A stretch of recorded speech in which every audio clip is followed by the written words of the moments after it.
کہ حضرت ابو بکر صدیق رضی اللہ تعالیٰ عنہ نے زمانہ جاہلیت میں بھی شراب اپنے اوپر حرام کر رکھی اور کبھی نہیں پی تھی آپ۔ لوگوں نے سوال کیا ایک دفعہ، کہا جناب اس دور میں تو سب لوگ شراب پیتے تھے، سب لوگوں کا یہی انداز تھا، تو آپ نے اس زمانے میں بھی شراب کو حرام کر لیا؟ شراب ایک نجس چیز کا نام ہے، ایک ناپاک ترین چیز کا نام۔ نبی پاک صلی اللہ تعالی علیہ وسلم نے فرمایا شراب بنانے والا، پلانے والا، لانے والا، گواہ بننے والا، لکھنے والا، لکھانے والا، یہ سب ملعون ہے،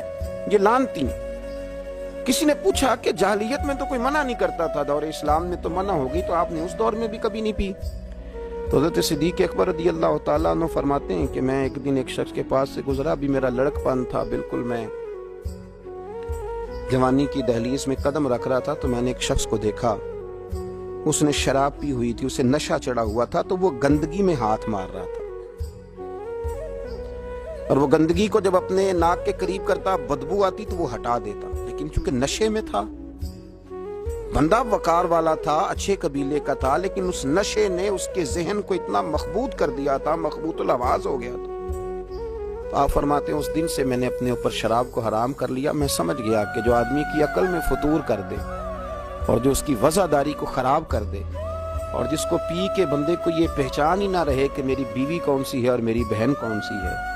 فرمایا وہ چیزیں وضعدار لوگوں کا طریقہ نہیں ہوتی، یہ کوئی بڑے لوگوں کی علامت ہے کہ اس طرح کی گندگی کرنا، بے حیائی کرنا۔ تو آپ فرماتے ہیں میں نے کبھی بھی شراب نہیں پی، اور نبی کریم صلی اللہ تعالیٰ علیہ وآلہ وسلم سے جب اس کا ذکر کیا گیا نا کہ جناب ابو بکر صدیق رضی اللہ تعالیٰ عنہ فرماتے ہیں میں نے کبھی شراب نہیں پی، اللہ کے رسول فرمانے لگے میرا ابو بکر سچ کہتا ہے، میرا ابو بکر سچ کہتا ہے۔